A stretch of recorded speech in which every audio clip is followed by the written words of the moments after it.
Welcome, Carol. Hi, Adriana. Nice to be with you. It's really good to see you and really to spend this time together talking about this masterclass that you're going to be doing at the end of February. So with collage, Yeah. which is what we're using in this experience, what do you love about collage? How does it what's the medium? Why is that partly a medium that you use often? Yeah. So when I was in Angelus's training, I somehow, I don't know, I set myself this task of doing a collage a day in a blank book, like, I don't know, sketchbook this big, something like that. And it was really fun. Some were very short and brief, and sometimes I'd spend a long time. But um, I love the cut and paste, and I'd spent a long time, like over years, like collecting images. So I had all these files, and I would just, search through these old magazines and stuff. Um, and I just love being in that kind of creative fuzz where you're not like in total analytic mode. You're kind of in this like self trance of finding one image. You don't know why you're drawn to this thing. Oh my God, I love this zebra, whatever. And then you have this other thing that's like some other environment, maybe like other, and then you put them together and it forms some other meaning. And it's a very instinctive process. So, and it's so accessible. That's what I love about collage. It can be quick, it can be accessible. You can take a long time and do very detailed over time, which is sometimes I do larger pieces that are like, they're kind of like novels, Mhm. different characters here, and then you see the interrelationships. But for this masterclass, we're going to kind of focus on like potentially, I mean, anyone can do whatever they want, but potentially, like a protagonist that, uh, and elements around it that invoke the qualities you want as you embody this spiritual warrior or leader. So what qualities do you want to bring out into the world? So it's Mhm. going to be like a touchstone or altar piece, where people can be like, oh yeah, that's who I am. That's who I want to be. I'm wondering the other thing that was coming up for me was if somebody isn't focused on leadership. Yeah. Because sometimes I think when I see something like, oh, invoke the inner leader in you, like, well, I'm not really a leader. I don't want to be a leader, or maybe I'm retired, or maybe my role is more about being a follower in some way, or there's just so many different roles that we can play in our life and Yeah. our work, or just maybe I just don't want to. I just feel sometimes, we're in a place where, like you said, we're wintering. So, what would you say about that if someone still is interested in it, but maybe doesn't really know if the leader theme is for them? Yeah, words are really tricky because, leader has a specific meaning. And those phrases that, the languaging that Angelus used in her fourfold way training are, she uses language in a very specific way. So the way of the leader, I'm like, I'm not a leader, blah, blah, and, but really coming down into the energy of it and what it really is, it's like, are you showing up in your life? Are you like checked out, spaced out? Are you willing to bring your gifts and talents forward? Are you hiding? Are you shut down? Are you living somebody else's life? I mean, everybody can relate to that.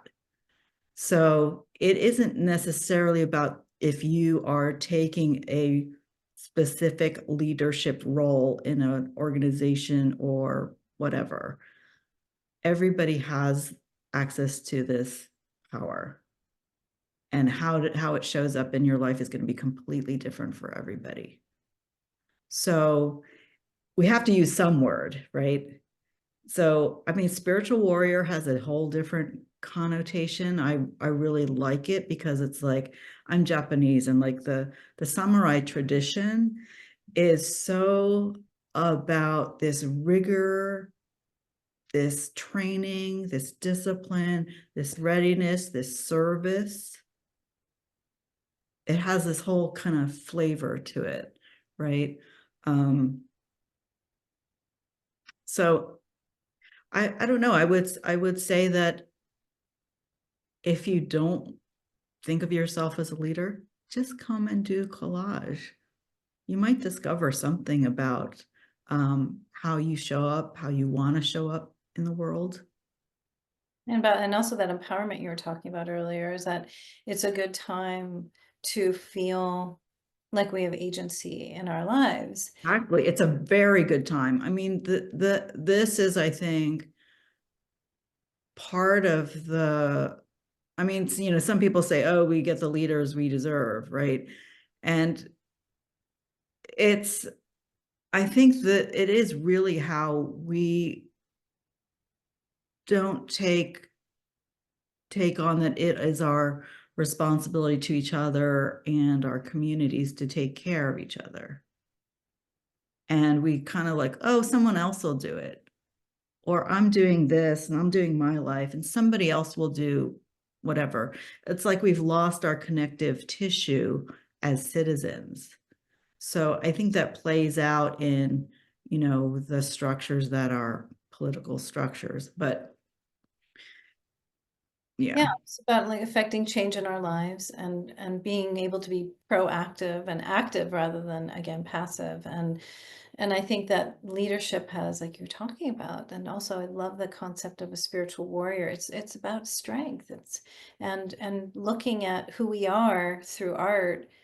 And to me, I also love collage because we don't have to rely on our own images or yeah, we get to gather images and be inspired from other influences, like all the things. I just love getting surprises and maybe finding something that I might not know that I need, but it arrives when I right. start exploring these found images.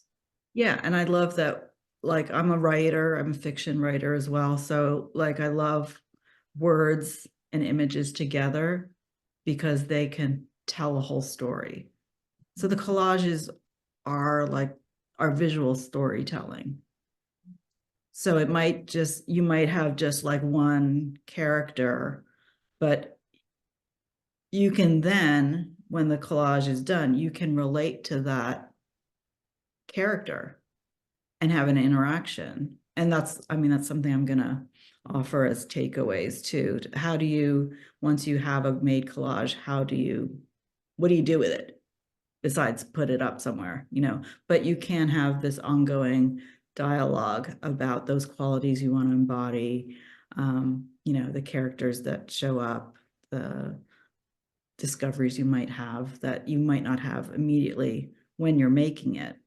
Um, yeah, Yeah, yeah, and also the group aspect. So, and part of what I love to do is bring people together. And you were saying, before we were talking about offline about that it's a really a good time and people want to gather right now. And so being able to bounce off ideas of other people, with other people, be able to feel the support of creating art and community and being able to share and be witnessed. So we're really inviting people in to join us. And why don't let's give them all the details here. So, yeah. so it's going to be, so the first part on Friday will be, I'll teach a little bit about the leader winter inauguration. That's fascinating. And why collage. And then I'm going to lead you in a guided meditation about the qualities so you can meet your inner leader. So that'll be fun. Then we're going to journal and share. Then we'll send you off to go in your own time, schedule your time to make the collage. And then as far as you've gotten done, we'll bring it back on Saturday and we'll do a share in a certain specific way that's very constructive and helpful and supportive. no judgment, no critique. So the thing about groups, the great thing about groups is everyone who shows up is exactly the right person to show up. And then when we do a share, it's very clear that the wisdom you have gathered is important to me and other people in the group, and vice versa. Like everybody has wisdom, not just for themselves, but for the whole group. So I love that, like the happenstance of who shows up, who makes the group, and what common themes show up. It's really amazing and fascinating and enlivening for everybody. Yeah, thank you so much, Carol. So Art Cures presents Cutting Edge Collage with Carol Harada. We hope to see you there, and all the details are through the link. And again, it's on February 28th and March 1st. And that's it. Thank you, Carol, so much.